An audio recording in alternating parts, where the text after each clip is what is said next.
खाटू नरेश की जय। जय श्री श्याम। खाटू श्याम जी की संपूर्ण कथा आज आपको सुना रहे हैं जी। सभी श्याम भक्तों का स्वागत है। आज हम कृष्ण भगवान को समर्पित खाटू श्याम की मंदिर जयपुर राजस्थान का इतिहास और जानकारी बताने वाले हैं। भारत के राजस्थान राज्य के सीकर से 65 किलोमीटर की दूरी पर खाटू के छोटे से गांव में खाटू श्याम मंदिर एक प्रतिष्ठित हिंदू मंदिर है। यह मंदिर में हर साल भर 85 लाख से ज़्यादा भक्त दर्शन के लिए आते हैं। पर्यटक मंदिर की सुंदरता का आनंद लेने और भगवान से आशीर्वाद लेने के लिए दर्शन करते हैं। खाटू श्याम जी मंदिर का निर्माण 1027 ईस्वी में रूप सिंह चौहान और उनकी पत्नी निर्मला कंवर ने करवाया था। आपको बता दें कि खाटू श्याम जी मंदिर से जुड़े कई मिथक और किंवदंतियाँ हैं और तीर्थ यात्रियों के विश्वास और मान्यता के मुताबिक हैं। यहाँ आपकी सभी मनोकामनाएं पूरी होती हैं। खाटू श्याम जी का मंदिर भारत देश में कृष्ण भगवान के मंदिरों में सबसे ज़्यादा प्रसिद्ध है। खाटू श्याम जी को कलयुग का सबसे मशहूर भगवान माना जाता है। हिंदू धर्म में खाटू श्याम जी को कलयुग में कृष्ण का अवतार माना गया है। खाटू श्याम मंदिर का निर्माण सबसे पहले 1027 ईस्वी में रूप सिंह चौहान और उनकी पत्नी निर्मला कंवर ने करवाया था। बाद में 1720 ईस्वी में मंदिर का जीर्णोद्धार किया गया और एक रईस दीवान अभय सिंह द्वारा निर्मित किया गया। इस समय गर्भगृह का निर्माण किया गया और मूर्ति की स्थापना की गई। यह वह संरचना भी है जो आज भी कायम है। खाटू श्याम मंदिर का इतिहास और पूरी कहानी भारत से मिलती है। बर्बरीक संपूर्ण इतिहास। कहते हैं कि तब भगवान कृष्ण ने बर्बरीक के सिर को किसी दिव्य औषधि के सहारे जीवित रखा। वह उसे पीपल की सबसे ऊंची शाख पर टांग दिया जिससे वह भली भांति युद्ध देख सके। और यह बात सही है कि बर्बरीक ने उस धर्म युद्ध को भली भांति देखा। 18 दिन तक महाभारत का महायुद्ध हुआ। अंत में दुर्योधन की मृत्यु के साथ इस महायुद्ध का अंत हुआ। पांडव विजयी हुए, कौरव पराजित हुए। महायुद्ध की भीषण विभीषिका से दोनों पक्षों में केवल 10 व्यक्ति ही जीवित बचे थे। पांडव पक्ष में 5 पांडव श्री कृष्ण व सात्विकी और कौरव पक्ष में अस्थामा, कृपाचार्य और कृतवर्मा। युद्ध समाप्ति के पश्चात भगवान श्री कृष्ण ने देखा कि पांडव अपनी विजय के मद में चूर हैं। उनका व्यर्थ का अभिमान दूर करने के लिए वह 5 पांडवों सत्यकी, द्रौपदी और कुंती सहित बर्बरीक के पास पहुँचे। बर्बरीक का मुखमंडल चमक रहा था। उसने आदर सत्कार के पश्चात पूछा, कहो कैसे आना हुआ।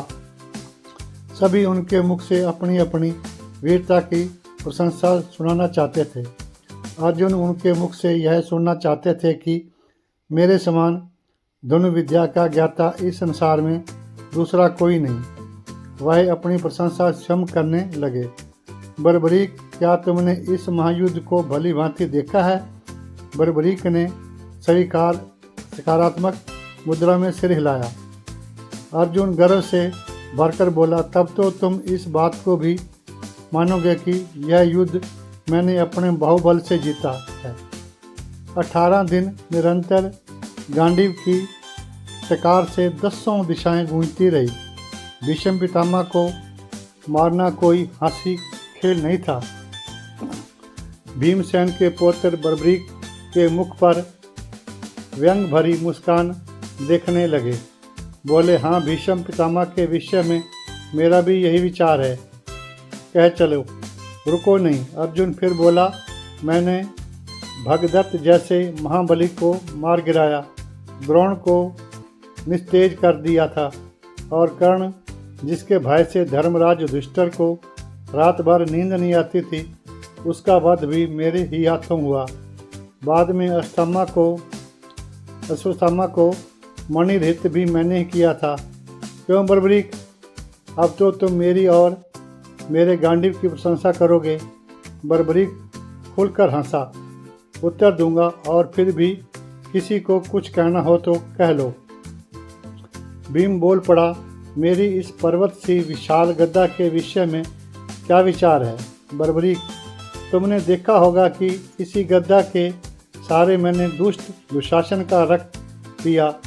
इसी गद्दा से मैंने अद्वितीय गद्दाधारी दुर्योधन का वध किया। हिडम्बा, बकासुर और कीचक के वध की कहानियाँ भी तुमने सुनी होंगी। अब तुम मेरी वीरता के बारे में कुछ कहो। बर्बरीक हंस दिया। कहूँगा, पहले तुम सब अपनी बात कह लो, फिर मैं सबका जवाब एक साथ दूंगा। नकुल सहदेव ने अपनी अपनी विशाल तलवारों की प्रशंसा की। बाद में युधिष्ठिर ने कहा, मेरा विचार है बर्बरीक की यह युद्ध मैंने सत्य के बल पर जीता। बर्बरीक ने सबकी ओर अपेक्षा से देखकर कृष्ण जी से प्रश्न किया, क्यों श्री कृष्ण, क्या तुमको अपने विषय में कुछ नहीं कहना है? श्री कृष्ण, जो अब तक सबकी बातें सुन रहे थे, मुस्कुराकर बोले, मुझे कुछ नहीं कहना बर्बरीक। मैंने योद्धा के रूप में तो इस युद्ध में भाग लिया ही नहीं। मैं तो मात्र सारथी था, रथ चलाता रहा, युद्ध देखता रहा, बस इससे अधिक कुछ नहीं किया मैंने। यह सुनते ही बर्बरीक खुलकर हंसा। उसके अट्ठास से 10 दिशाएं गूंज उठी। बाद में वह गंभीर स्वर में बोला, अच्छा किया श्री कृष्ण भगवान, तुमने सारथी के रूप में ही इस युद्ध में भाग लिया, योद्धा के रूप में नहीं। शस्त्र धारण करके भाग लेते तो संभवतः पांडवों की राज्य ही होती। नकुल सहदेव और युधिष्ठिर को तो मैं महावीरों की श्रेणी में गिनता ही नहीं। रहे अर्जुन और भीम, ये महाबली अवश्य हैं, किंतु कौरव पक्ष के धनुर्धरों के सम्मुख ये दोनों ही भी अनाड़ी और नौसिखिया लग रहे थे। अकेले भीष्म ने समस्त पांडव सेना और पांडव वीरों का बुरा हाल कर दिया था। उन्होंने तो इच्छा मृत्यु का वरदान प्राप्त था, भला इनके मारे वे क्या मरते। इस वृद्धावस्था में भी कितना तेज था उनमें। मुख पर बर्बरीक ने फिर अर्जुन की ओर देखकर कहा, मैं तुम्हारी बात का उत्तर दे रहा हूँ। अर्जुन, जिस गांडीव की तुम इतनी प्रशंसा कर रहे हो, वह उस वक्त कहाँ गया था? अब भीष्म ने तुम्हारी सेना को छिन्न भिन्न कर दिया था, रथ तोड़ दिया था, कपि ध्वज धरती पर पड़ा था, तुम मूर्छित हो गए थे, और कृष्ण को अपनी प्रतिज्ञा तोड़कर तुम्हारी रक्षा करनी पड़ी थी। फिर तुम श्री कृष्ण की सलाह पर भीष्म से यह पूछने गए थे कि उनकी मृत्यु कैसी होगी। तब तुम लोगों को लाज नहीं आई थी? शिखंडी के पीछे से भी निहत्थे भीष्म पर मैंने तुम्हारे शस्त्रों को चलते देखा था। वह तुम्हारी वीरता की चरम सीमा थी। जयरथ वध के दिन भी मैं तुम्हारी वीरता को देख चुका हूँ। श्री कृष्ण की माया यदि साथ न देती तो एक क्या सैकड़ों अर्जुन भी जयरथ की परछाई नहीं पा सकते थे। तेज सभी वृद्ध आचार्य द्रोण ने तुम्हारी और तुम्हारी सेना की जो दुर्दशा की थी, वह भी किसी से छिपी नहीं है। तब तुम्हारा बल तेज कहाँ गया था? युधिष्ठिर कितने सत्यवादी हैं, मैंने यह भी इसी युद्ध में देखा। श्री कृष्ण की सलाह पर अपने गुरु के सम्मुख जाकर उन्होंने झूठ बोला, जीवित अश्वत्थामा को मर्त बताया, क्योंकि पुत्र शोक ही उनकी मृत्यु का कारण हो सकता था। यह सुनते ही युधिष्ठिर बोल उठे, भूलते हो बर्बरीक, मैंने कहा था अश्वत्थामा मर गया है, किंतु न नहीं हाथी। बर्बरीक उत्तेजित हो उठे, क्रोध से बोले, नर नहीं हाथी। धीमे स्वर में कहा था, मन में कहा होगा द्रोण के केवल यह सुन सके कि अश्वत्थामा मर गया है। उसके बाद श्री कृष्ण और अर्जुन ने अपने शंख बजाने शुरू कर दिए। क्यों, यह सब पहले से ही निश्चित था न? बर्बरीक आगे बोला, सुनो अर्जुन, कर्ण के बाणों के समान तुम्हारा दिव्यास्त्र कहाँ गए? उन बाणों को विफल करने के लिए उन्हें चलाया तो था, पर असफल रहे। क्यों, सच्चाई यही है ना? श्री कृष्ण ने उस वक्त घोड़ों को बैठाकर अपनी और तुम्हारी रक्षा की, फिर भी तुम्हारा मुकुट कट गया था। और सुनो, नत्थे कर्ण को मारते हुए तुमको लाज नहीं आई होगी? अर्जुन हतप्रभ हो रहा था, फिर भी बोला, मैं तो रुक गया था, लेकिन कृष्ण की मुझे आज्ञा मिली थी कि यही समय है जब कर्ण को मार सकते थे हो। यदि कर्ण रथ का पहिया कीचड़ से निकाल कर रथ पर बैठ गया तो एक क्या अनेक अर्जुन भी उसे मार नहीं पाएंगे। बर्बरीक की वाणी में व्यंग उभर आया। ठीक ही किया श्री कृष्ण ने, तुम्हें युद्ध तो जिताना था, मुझे याचक बनकर बेकार कर दिया। बलि भगदत्त की प्रचंड शक्ति को श्री कृष्ण ने अपनी छाती पर सहा, क्योंकि तुम्हारे शरीर के वह छत खंड कर देती। हाँ भीम, अब तुम भी सुनो।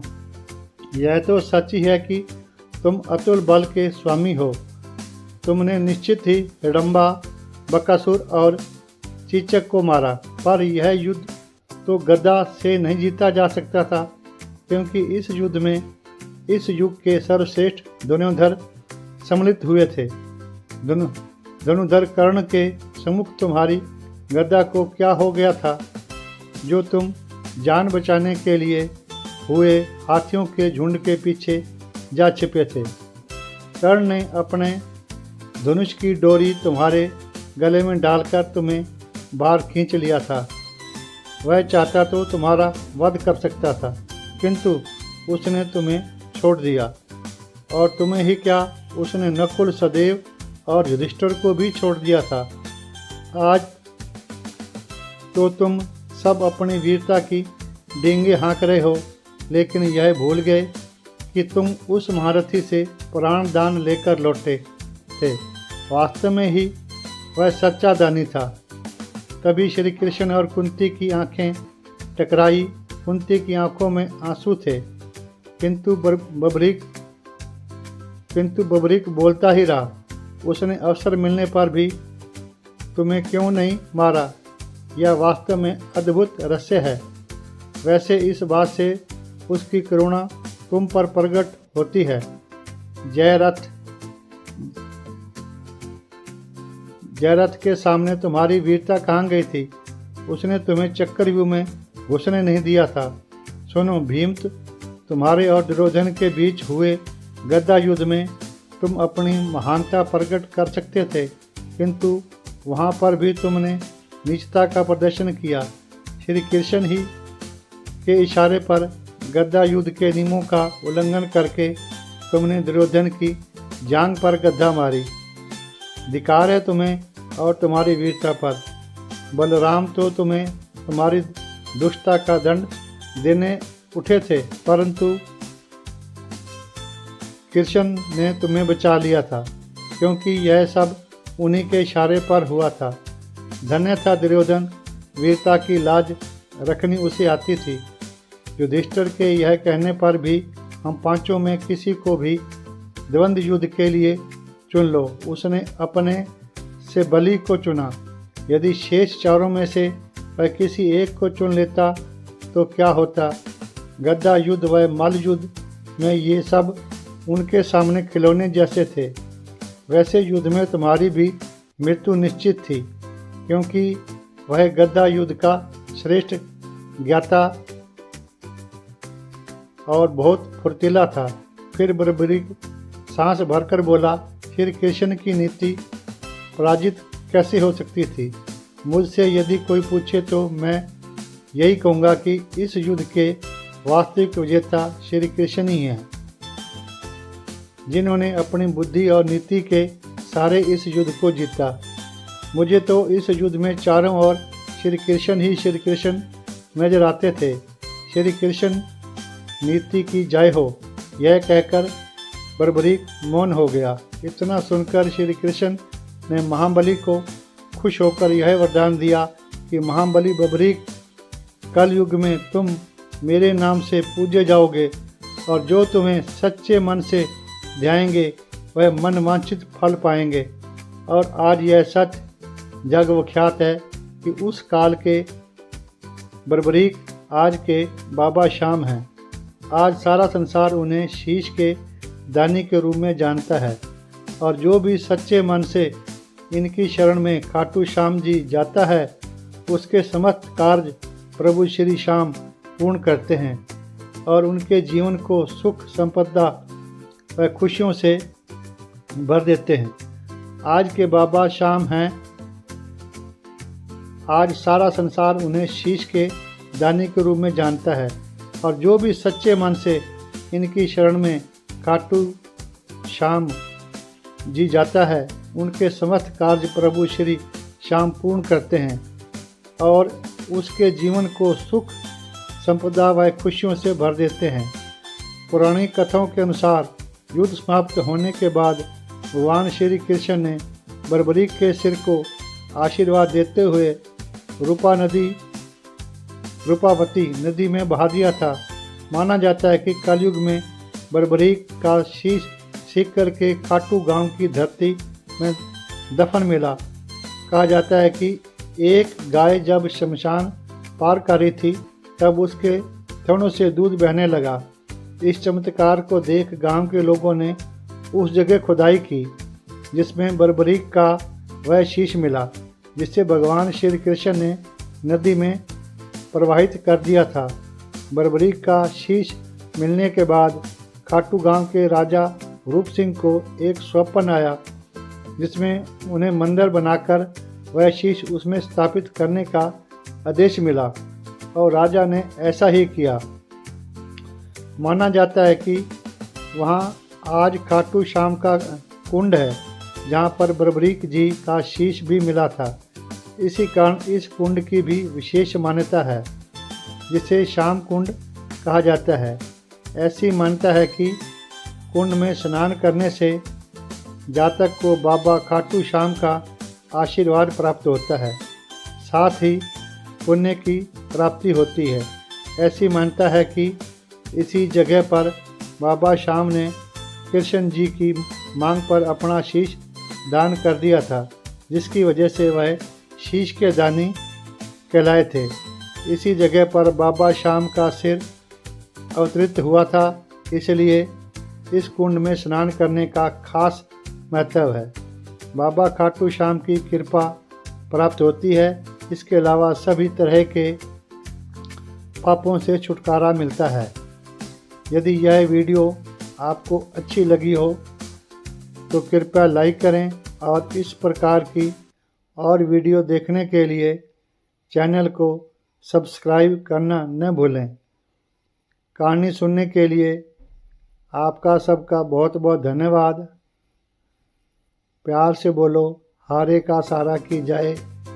प्यार से बोलो हारे का सहारा की जाए। प्यार से बोलो हारे का सहारा की जाए। प्यार से बोलो हारे के सहारा की जाए।